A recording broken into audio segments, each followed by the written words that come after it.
11 of the scariest ghost stories on Reddit. Number 1. It wasn't a little girl. I was camping with my husband and his family at a small, remote lake in New Mexico. There were about 10 people in our group and another group of 6 people in the next campsite.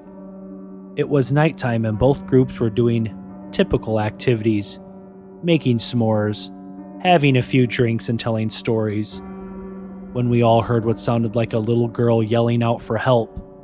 Neither group had children with them, but we were all positive we were hearing a little girl and decided to search the area we heard the noises from together. There was a field behind our campsites, and we all saw a very tall, pure white figure standing maybe 100 feet away from us in the field, making the noises. We all agreed this thing looked maybe 6 feet tall, skinny, and white as can be.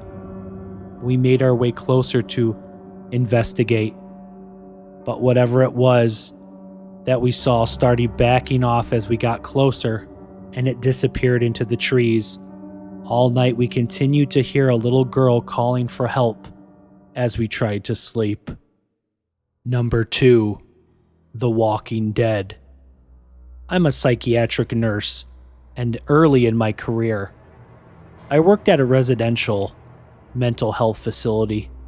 One of our residents was an elective mute, which means that he didn't, wouldn't, and couldn't talk, but there were no medical reasons as to why.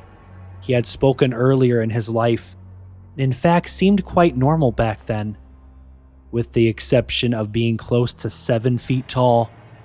He'd been raised in the Deep South and joined the military when he was only 19, but one night he vanished. He was declared AWOL, and eventually he was declared missing and dead. 10 years later, a 7-foot tall man walked into the VA hospital emergency room in my part of the Midwest and said to the receptionist, "My name is Marion Duche, not the real name, and I've been dead for 10 years. Those were the last words he ever spoke. He was covered with dust, and he was wearing the same clothes he'd been reported to have been wearing the night he vanished. His social security number had not been used, and he had no identification on him. However, they were able to identify him, I guess via fingerprints. The family was notified, but they said they had already grieved their lost man, and that whomever was claiming to be him simply could not be. They demanded not to be contacted again." Marion paced all day every day, moving his mouth that looked like talking and muttering, but no sound came out. He had an unnerving habit of throwing his head back with his mouth wide open, as if he was laughing heartily, but not even a breath could be heard. If I talked to him, he appeared to listen, periodically throwing his head back in that laughing, mimicking way of his. Various medications were tried, but they did not affect him positively or negatively. Occupational therapy did nothing because Marion would just grin and, useless, told to say put. He'd get up and start pacing again. On my last day on that job, the last thing I saw was Marion pacing in the parking lot, throwing his head back to laugh. Later, I wondered if all along I'd been dealing with a ghost. All these years later, I don't know. Number 3. The Unrest Stop. I was driving across country with my mom and sister when I was 16, and my sister was 20. It was late, but we were well rested and still alert. We were driving along an interstate and needed gas and a bathroom break, so we stopped at the only rest stop in 200 miles. There was a van full of teenagers on a road trip at the gas station, as well as a small gray car parked at the pump in front of us, with 2 young men standing still outside of it. When we got there, everything felt wrong. We've been on the road for days and seen many rest stops at night and had never been afraid until then. My mom and sister went inside and I stayed in the car. I heard the teenagers say they were creeped out and couldn't get the pump to work, and they left in a hurry. I was watching the car in front of us, and the two men had not moved at all, not an inch. They weren't talking, they weren't on phones, they were just standing there, completely still as a stone. My sister and mom came running back out of the car, and when they got in, the two men slowly turned to look at us, while not moving or pivoting the rest of their bodies. And I swear, we all saw the same thing. They had eyes as dark as pitch and empty, truly empty. Not black, not reflecting any light at all, just void. We sped out of there and didn't stop until we were in the next city. The worst thing about the entire experience, we couldn't find the place on any map. We knew exactly which spot on the interstate to look, and we couldn't find anything on Google Maps or a paper map. We even asked locals about the creepy gas station out on that stretch of road and got only confused looks. We've traveled on the interstate since, and there is no rest stop. Number 4. It came for us in the graveyard. We were driving my friend's really old beat-up Subaru through a massive graveyard. We stopped and walked down a hill and came across a little pond. There was someone sitting on a rock on the other side of the pond. The figure was all black and we couldn't make out any features other than the fact that it looked like a man who was wearing some old-style top hat.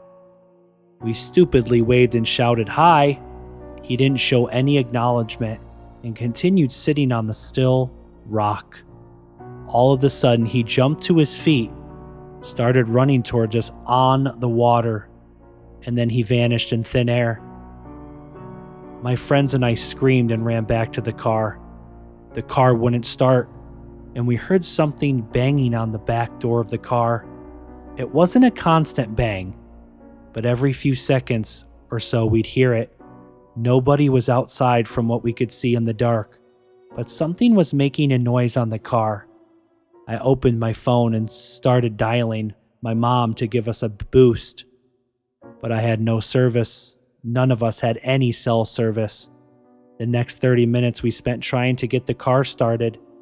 No banging was heard afterwards, but we felt his heavy pressure around us. Finally, the car started, and she hit the pedal to the metal. We sped out of the graveyard so fast, immediately crossing the gates.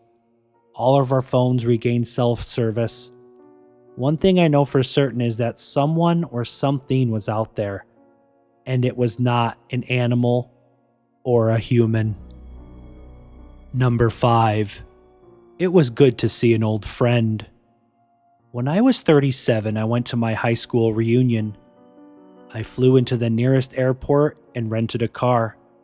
The distance was about 35 miles through a very rural and almost abandoned part of the country. About 3 miles outside of town, I see someone on the side of the road flagging me down. It turned out that it was one of the guys I had attended school with, Jim. Gets in the car and we started talking. I had not seen him in 20 years, but he still looked the same, maybe a little older. We get to town and I ask him if he wants to come to the VFW and have a drink. He says no, just take me home. Jim's parents had lived only a few blocks from my grandmother's house, and I turned in that direction, but he said to take him to the outskirts of town.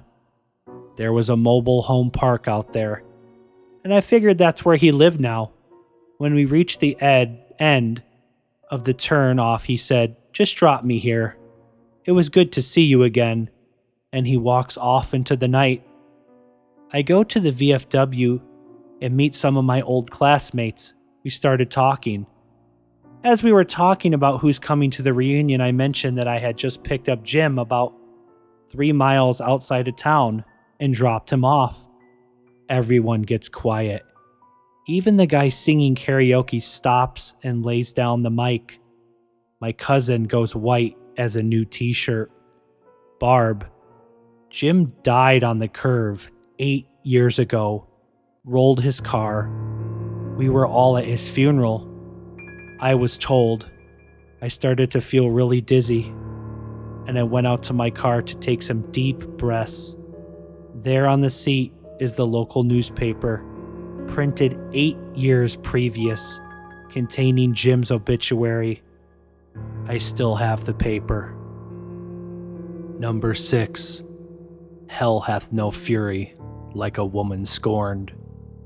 After we moved into our home, we were told a woman had died there at the hands of her abusive husband. She hated men.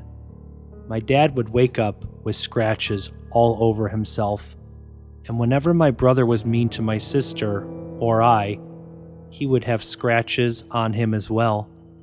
One day my brother hurt our sister. He hit her with something. When he woke up later that night, he had a horrible, bloody nose. The day we moved out, my brother accidentally broke his twin's arm, trying out a wrestling move. He swears that he would have died that night if it wasn't our last night in that house. Number 7. Death came for him. I was standing in my parents' room, talking to my very sick dad at the time. He was dying of stage 4 cancer. I got the feeling something was behind me.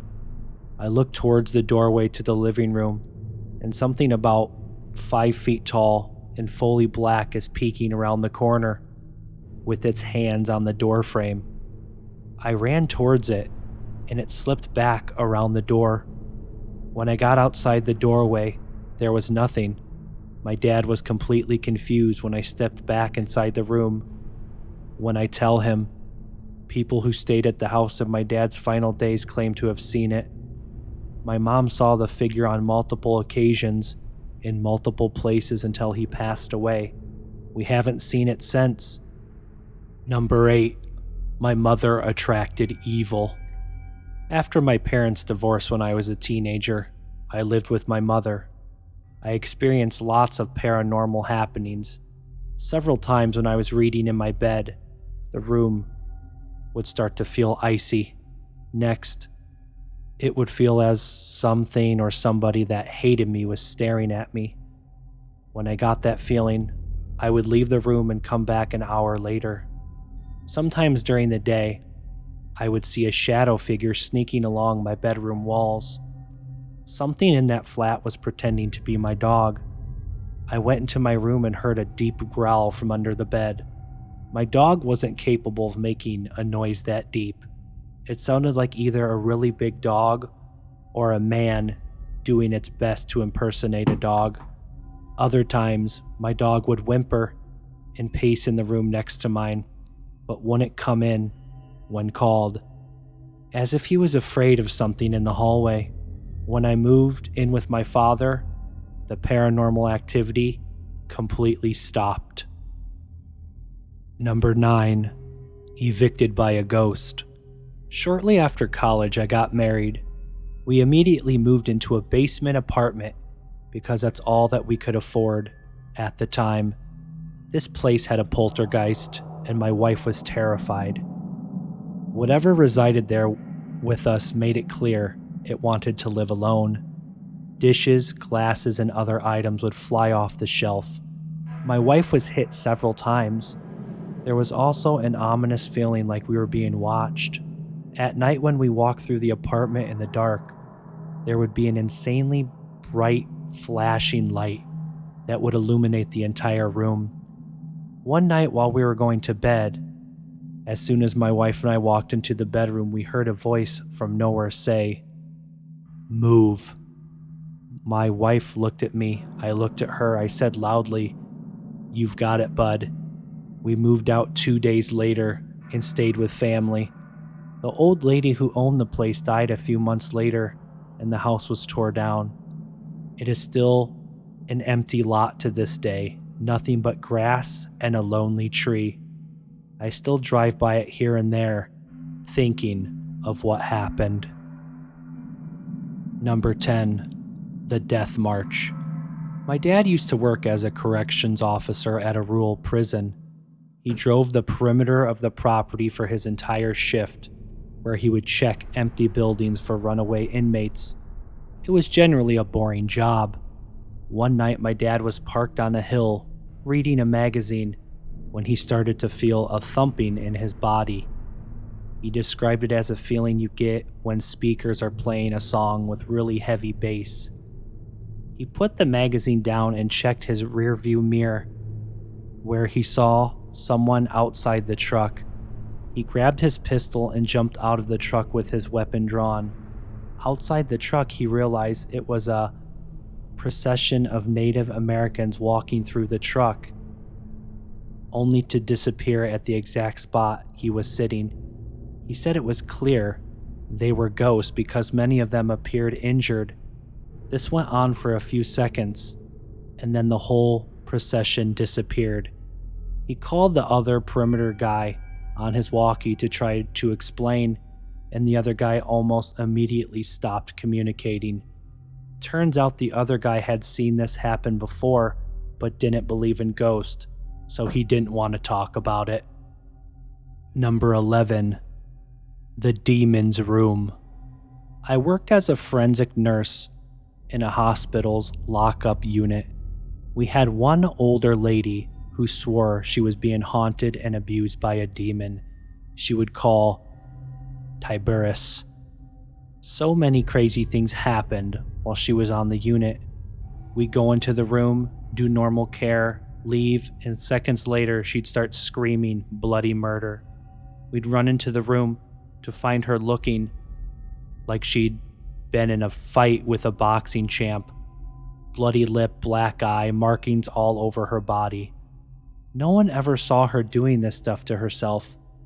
Things would get moved around by themselves.